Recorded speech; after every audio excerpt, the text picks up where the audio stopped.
Welcome to the Cannabis Equipment News Podcast. Hi, I'm David Manti, and welcome to a new episode of the Cannabis Equipment News Podcast. With me this week is Bethany Breitland. She's the founder of Green Mountain High. Thank you very much for joining me today, Bethany. It's great to be here. Before we get started, please make sure to like, share, and subscribe to the podcast. You could also help us out a lot by leaving the podcast a positive review on whatever platform you use. If you want to email the podcast, you can reach me at david@cannabisequipmentnews.com with email the podcast in the subject line. You could also subscribe to our daily newsletter. Make sure you get it delivered to your inbox first. Bethany, I always like to start the podcast by learning a little bit about each person's personal journey to the industry. So how was it that you found yourself working in the cannabis industry? Well, I moved to Vermont in 2019. Okay. And from Atlanta, which is not a state for recreational use. And once I got here and really wanted to understand where I live and how I can help and how I can fit as a general problem solver in various careers that I've had, I started working with artisanal Vermont cheese. And so that's a really funny connection with Cannatrol and how those folks got started, right? Oh, yeah. Yep. And cured meats. Yeah. So working with manufacturers here in Vermont, understanding the high standard of quality for Vermonters and what they produce here. I then was introduced to the cannabis space and saw that there, were hopefully some problems that I could solve, or perhaps a space for me. And also, my neighbors had just gotten their tier 1 cultivating license, and they're like the aunties to my kids. And they said, girl, you got to help us figure some stuff out. And why don't you become a manufacturer? And so leaving cheese, I moved into the cannabis space, and this is my first year. Oh, wow. Well, welcome. And and who are your neighbors? They are Field and Flower Farm, and they are growing outdoor, beautiful, beautiful flower. Okay. What was it like living next to neighbors that had an outdoor grow? Oh, it was great. I mean, their background is in gardening and landscaping. And so, they're always doing something over on their property. And it really didn't change from what they had been doing to then farming cannabis. And in fact, it's something that's becoming rarer and rarer here in the country, and particularly in Vermont, as farms are getting bought up for real estate, to have somebody that on their land is growing something of high quality and bringing it to market. So it was a great thing. Was it the cheese industry that brought you to Vermont, or did you kind of make the move and then look to find your footing? That's exactly right. I made the decision for my family that we needed to get to a place with a little bit of a higher quality of life when it came to the environment, when it came to some Vermont is a very unique space where there's often a closed loop economy, and there's pluses and minuses to that, especially when you're trying to grow a company. But when it comes to quality of living, that was what I wanted a little bit more for my family and their education and food sourcing, et cetera. What are some of those pluses and minuses when it comes to starting a company? I would say that what I observed working in artisanal cheese marketing is consistent with what I'm finding in the cannabis space, which is some suspicion toward growth, um, and sometimes a little high poppy syndrome. Do you know that term? I don't. What is that? It's like sometimes having a suspicion toward folks that are having great success. Oh, Um, okay.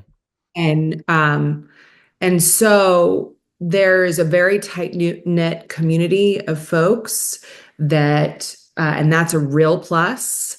And there's a real understanding of wanting to keep the small folks going. And yet some of the practices, particularly with some of the rulings from the CCB, the Vermont Cannabis Control Board, make it really difficult for small time cultivators, manufacturers, even retail space to grow because of a real cautiousness, and being risk averse.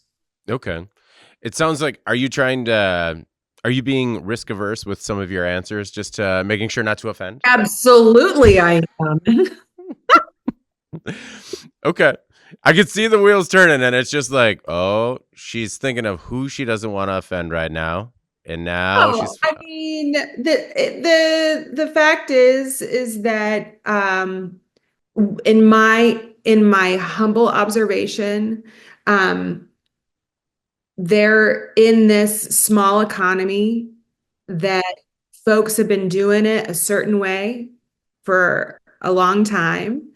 And when there's an idea of business innovation, even advertising, um, thinking outside the box in order to grow, uh, because the end goal is job creation, right? Is to be able to thrive. But in order to do that, you know, that there's unknowns and growing pains and risk, and we just had a situation here in Vermont where a dispensary really fought back with the CCB about being allowed to advertise. We have very strict marketing rules, and yet we need buyers to be able to continue. So how do you do that? yeah. What, I mean, has there been a resolution, or is it kind of still up in the air in terms of whether or not there's going to be any wiggle room on the ad side of things? No, no, no. It has moved forward to where the ad restrictions are much more lenient, Oh, and so um, I it's been too early. I think it's been within maybe 30 days. So to be able to really see those results showing up as, bottom line purchasing. Uh, but the idea that retail spaces can now advertise that, the idea that, and I could be wrong in some nuances here, but I know on my end as a manufacturer, everything that I do has to be emailed and approved and stamped before I can move forward. And that's a lot of lag time. Um, and that is something that's going to be moving forward to where we don't have to get that high level of approval. in some instances, I understand it, right? Given the nature of the industry, everyone wants to be absolutely careful because it's only legal on a state by state level. But Mm. at the end of the day, to your point, these are huge. The industry is a huge economic driver, huge job creator, one that really kind of flies under the radar because it's not really publicized very well in terms of this, how it stimulates these local economies. And so it seems like it's been very difficult for individual states to kind of thread that needle to make sure they're getting it right and also kind of playing it safe at the same time. Yeah, that is something that as a newcomer with fresh eyes has been really fascinating for me because the licensing was just and like in many states, right? Hmm. And you have a glut of licenses without um, previous studies on population, buying trend, um, the particular demographics as to like typical spending, et cetera. And so you have people, there's so many cultivating licenses right now that the cultivating license has been frozen. But so with the retail, and yet there are unbelievable amounts of retail right now just struggling to keep open because there was not a cautious decision-making process there, um, as to wanting to make sure that these businesses can continue. Um, but there is a great cautiousness toward the public, which I do not fault. I think that that's really responsible. I have two teenagers. As a mom, I think about what they're exposed to, but it has created somewhat of a tension as to this sustainability of the market. Oh yeah, I mean you can't just be handing out licenses to anybody that comes calling and then all of a sudden stifle them at every turn when they're trying to get their business off the ground. That's the conversation. Yeah. You know, so we met under really weird or odd circumstances, I would say, because I reached out because Vermont's Cannabis Control Board had actually suspended Green Mountain High growers, which I confused with just Green Mountain High. And it seems like that might be the case, that there's a fair amount of confusion thinking that your company was the one that was suspended. Yeah, yeah, yeah. When you emailed me, I was like, oh my gosh, it had been the fourth call of the day, around, folks actually reaching out, really, out of care for me, because again, the community is quite small. Um, Saying, "Oh my gosh, what did you do?" Right? Like, what bad thing happened that you're suspended? And the email said, "Get the products off the shelf. You can't sell this stuff. There's it is like done, done, done, done." And that is not me. So it has been challenging to communicate that to folks, to the retail shops that I'm in, and to prospective buyers, because Green Mountain High and Green Mountain High Growers is such a close name difference. I wish I had been alerted when I was applying for my license that there was someone with such a name, because I don't think that I would have chosen Green Mountain High, if I had known, because I wouldn't want to be confused with anyone else. I'm sure they wouldn't want to be confused with me. They want to be known as their own. Um, but yeah, oh gosh, it's been a nightmare. And since then I haven't gotten any orders. Well, have you reached out to the CCB to see if they could, clarify in their statement? Yes, I did. I reached out to um the head of the CCB and to my compliance officer. And I didn't get a response from the head, but I did get a response from my compliance officer that she did not believe that the CCB would make an extra clarification on my behalf. And in a way, I perhaps they're concerned that that would be some sort of like advertising for me Oh, or or yeah, special treatment, but bias. Yeah. She did not state that. There was actually Yeah. no reason, but I'm wondering if that was perhaps the reason. Um, but gosh, it would be nice. Well, a little bit of clarity would be nice. I mean, you've put in all the work to create the business, to like have the clout to be the number one search term when it comes to Green Mountain High in Vermont, to be at the top of those lists. And as a result, people are finding you for the wrong reasons. And I mean, especially having a new business that you just got off the ground, like, that could be a severe, challenge. It's a little bit of a stain. I'm not gonna lie, David.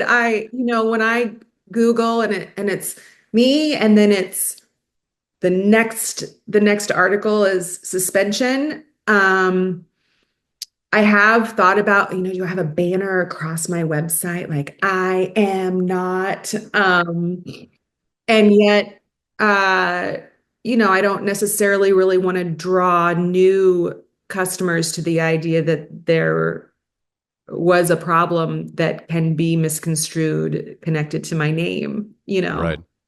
I don't know Green Mountain High growers. Um, I don't know the situation that got them where they are. But it has not been very helpful for me. No, I understand. Well, and I mean, I've been trying to find a contact there as well and haven't had any success as well. But I am happy that it was, put me in touch with you and we were able to kind of figure out, talk a little bit about your role in the industry. Yeah, thank you. Thank you. That is how I've chosen to do the reframe myself, is going, okay, well, this is an interesting talking point, and even a talking point to outside of Vermont, because I have a cannabis accessories business line starting out in Vermont when I did, not even knowing what was going to happen to our Canadian tourism Mm, plummet hmm. due to uh, political things. Um, it, like we talked before, it is a small economy, and there are really great businesses already here. And knowing that there was a space for me, but also wanting to be able to grow beyond perhaps what Vermont could yield, I started a cannabis accessories line that can go across state. And so, unfortunately, it's not just sweet, small, and mighty Vermont, it's the rest of the country that are also finding this strange rumor of suspension. Mm. Right. So that's a challenge Well, to address. what have you seen a drop in Canadian tourism? Oh, yeah. Yeah. Yeah, Um, we're experiencing 30% across the board in a tourism drop. really. And for Vermonters, that's incredibly essential for our economy. You had mentioned being a newcomer in the industry. Were you welcomed with open arms into the industry? I mean, sometimes I hear it's a collaborative industry. Sometimes I hear it's like a collaborative at arm's length. What was your experience? Um, you know, I really love people, and I've got nothing to prove.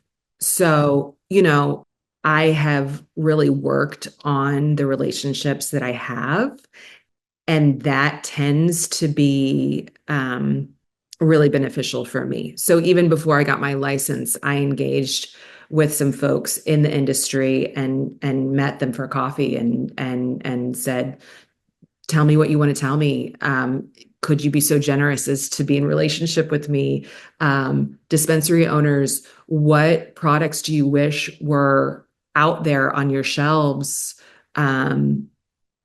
Perhaps my company could make them for you, or I could, collaborate and figure out something that we could do together.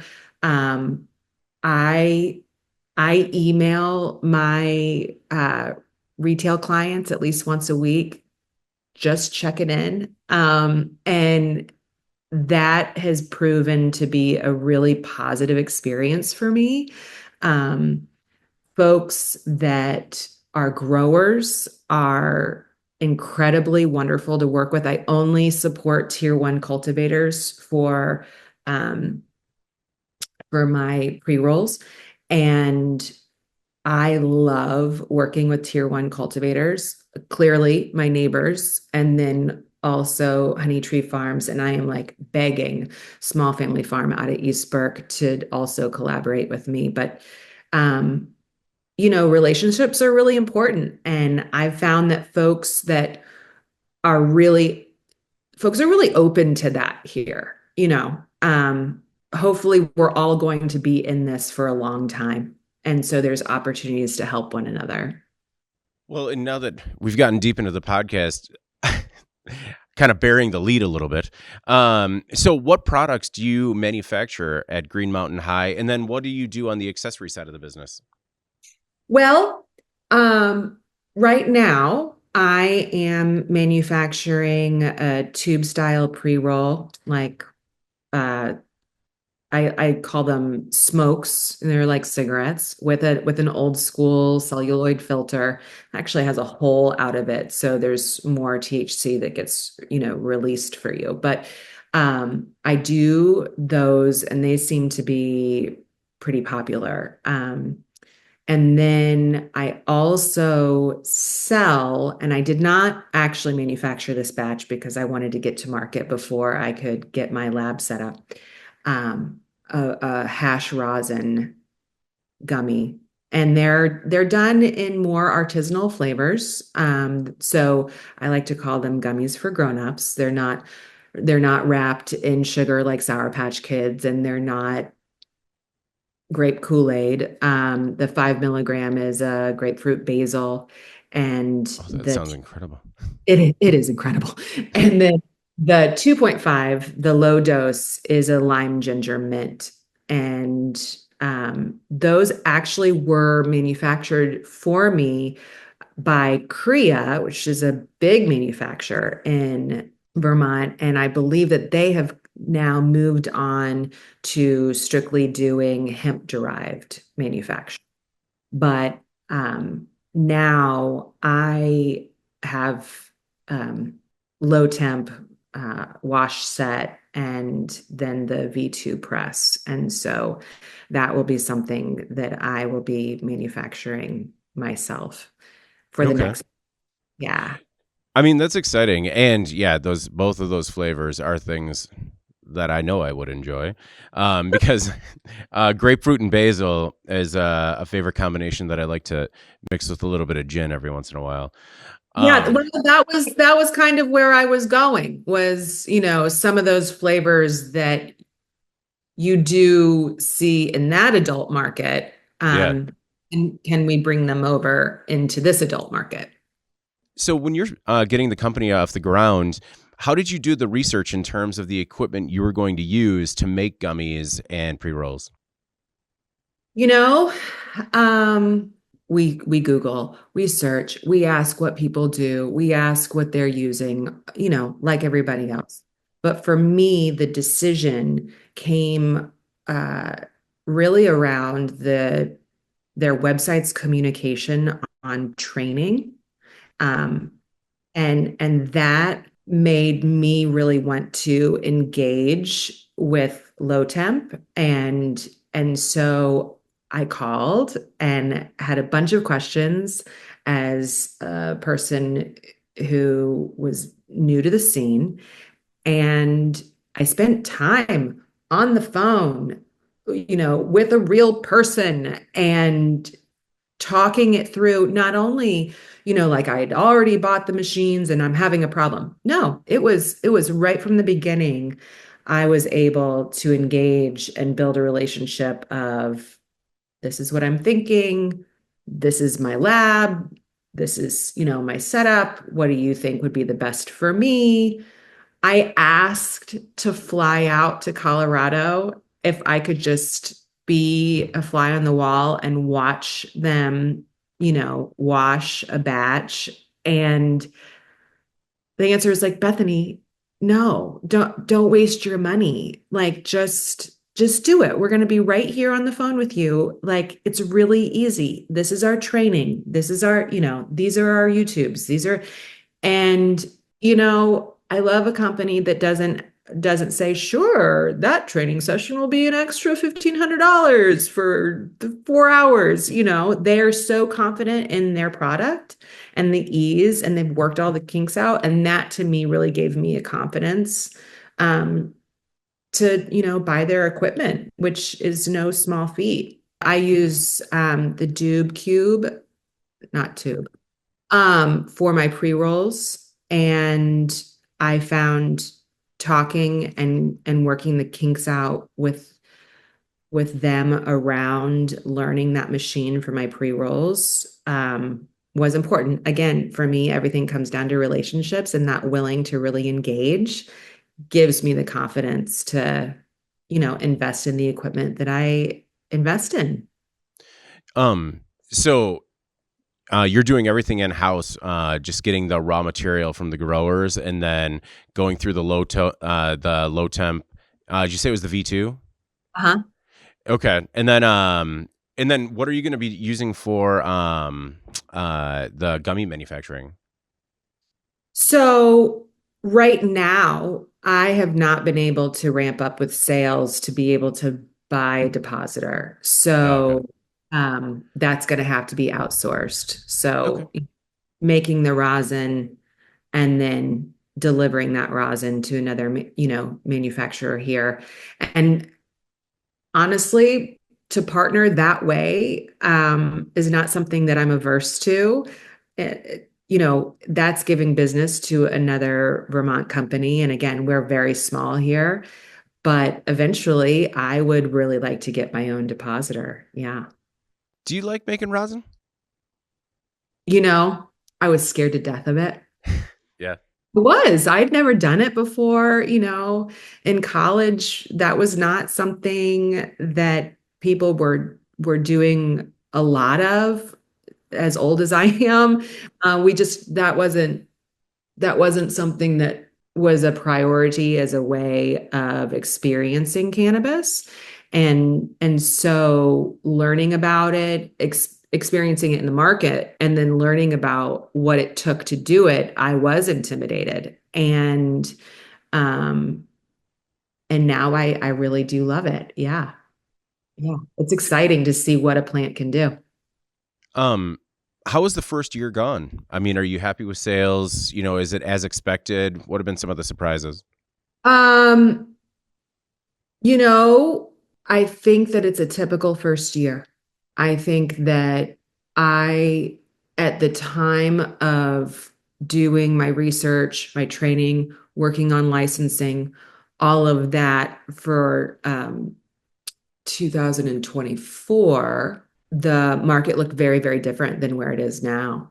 And and so the concept of going high and having the best of the best and kind of, I wouldn't say luxury brand because I'm very outdoor focused, but it's a higher end brand with the best ingredients, as organic as you can get. The flavors match that high end profile, et cetera, et cetera. There was a real viability in folks wanting that sort of cannabis experience. And we're winding down on 2025 and what's happened economically and what's happened locally without the Canadian tourism. It's really a race to the bottom, 100%. And so I've had to, finagle my pricing and figure out how I can next round. I'll never go to distillate, but um how can I make things in a way that are more affordable for the consumer? That's something that I have to think about all the time. Where do you said that you only source from tier one growers. How did you make that decision? And what is sort of your vetting process? Other than just reaching across the gate, so to speak, with your neighbor. Like, what is your vetting process when it comes to bringing a new partner online? Well, supporting tier one cultivators feels very consistent with my experience of um, understanding the artisanal food scene here in Vermont. There are people doing cottage businesses, as in like out of their home, that are producing some of, and then also larger companies that are producing some of the greatest cheese that's coming out of the country. And it's first name basis, and it's knowing everybody that's in the line of their production. And when I experienced that, um, I I didn't ever want to go corporate or large company again. Um, I really like seeing farmers that are either doing it alone or have a very small crew that daily go out and talk to their plants. The guy who taught me how to make hash is Small Family Farms, Prescott Small out of East Berkeley. He's one of the guys that I'm like begging to make my, buy his flower. His flower is so good, it's hard to buy, it sells out. And he plays classic rock to his plants every day, and he's in talking to the plants, and he looks like he's like an old rocker who is a mad genius when it comes to flower propagation, when it comes to harvest. I mean, he's dialed it in so unbelievably well. And that kind of personal relationship with his plants makes me want to have a personal relationship with him and his wife, Alex, and sell for them, basically. That really, I love that. So that's a big part of the vetting process is their own commitment to their growing. No, if you're going to manufacture a premium product, you want to make sure that you're using premium materials. I mean, and it is just simply easier to do business with people that you're kind of on the same wavelength with in terms of, your work ethic and creed. Yeah, absolutely. And a lot of these people, I guess, would be seen as competition. Hmm. Yes, like everyone has their own brand that that I buy from. They have their pre-rolls made. Honey Tree Farm has their hash made. They're fully in their own business, and that could be seen as a competitive relationship. And when I have tried to engage larger companies that have an integrated license, um, there there has been a little bit of a feeling of competition. And yet, when I'm talking to a tier one grower who has their products out on the shelf at the local dispensary, just like me, um, there's none of that. We truly want goodness for both. And that to me is how I want to work. You had mentioned Canatrol at the top. Did you have a relationship with that company coming from the cheese industry? No, I just had heard about them and was incredibly impressed at the innovation. And I don't know why they aren't like their name isn't at every grow, because what they're doing is helping the industry create the absolute finest product that that grower can. I mean, it's up to the grower, up to that tent, and when it gets in that tent, it's absolutely preserved. Not, it feels like nothing can go wrong. And that to me is really the way forward for medical, for recreation. I love to see innovation. I love to see people doing creative things. And it absolutely makes sense to me that they were in the artisanal food, cheese, and cured meat space, and they were able to translate it over. It that to me feels right. I like get that story. Oh yeah, no, it was a natural transition in their mind. How did the family feel when you said that you're going to make the decision? Just like, hey, I'm getting out of cheese, going into cannabis. What do you think?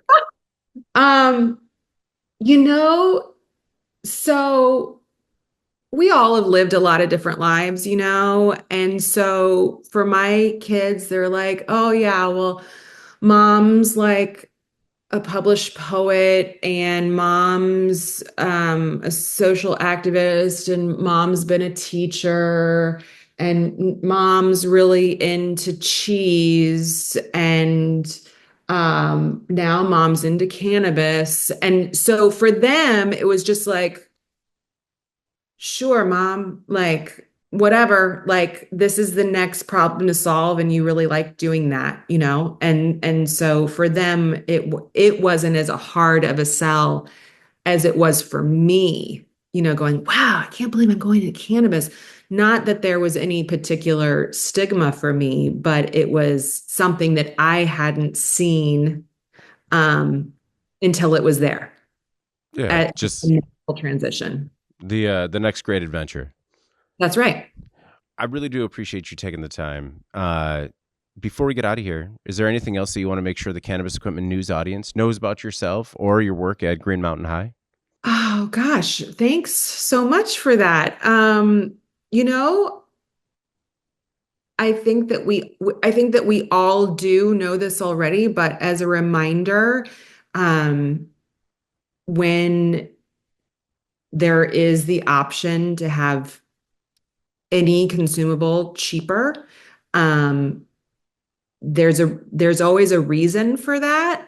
And as someone that really wants folks to have the best level of nutrition and the best level of understanding of where those dollars go for folks that are doing the work behind the scenes, and that's all in all food systems. I think that that's also something that's really important in the cannabis scene is when you're having edibles and you're enjoying those, or you're wanting to smoke some flower, um, understanding where that's being sourced. And even when it comes down to packaging, the decisions there around environmental impact, um, I think there's a real benefit to investigating um, that high quality product and choosing it. I hear from a lot of operators, particularly small and mid-sized operators in the industry, that restrictions with cannabis packaging, labeling, and testing can become quite onerous and quite costly. Do you experience the same thing in Vermont? Oh, yeah. We really have some fabulous policy around making sure that our packaging is as eco-friendly as possible. And while I am down with that, um, and have been all my life and live in a very clean way, the cost of that is so incredibly high compared to our neighboring states that folks can hop across and get. Um, it it would be great to like have a subsidy or to somehow have that cost be benefited to us in a different way. Banking, the banking fees are incredible. And shout out to investigating your bank. I just found out after a year of paying really high banking fees that I could have those cannabis banking fees wiped if I had just opened a personal checking account with that bank as well. So there are ways to go, how can I make this more affordable? The licensing is high. All of it is, really an investment and it really ensures that people have a sustainable business model. If they're not business people, it's a problem. Well, where do we find your poetry? Oh my gosh. So, Amazon, Barnes and Noble, la la la. It's published with Green Writers Press, and it won some awards and blah blah blah. But I don't have time to be writing poetry at the moment. Although cannabis and poetry sometimes do go together. Understood. I definitely understand that. And I'll have to check it out. But Bethany, thank you so much for joining the podcast. I really do appreciate it. And I hope we get a chance to do it again soon. Thank you. I really appreciate it, David. Thank you. All right. Before we get out of here, please make sure to like, share, and subscribe to the podcast. You could also help us out a lot by leaving the podcast a positive review on whatever platform you use. If you want to email the podcast, you can reach me at david@cannabisequipmentnews.com with email the podcast in the subject line. For Bethany Breitland, founder of Green Mountain High, I'm David Manti. This is the Cannabis Equipment News Podcast, and we will see you next week. Welcome to the Cannabis Equipment News Podcast.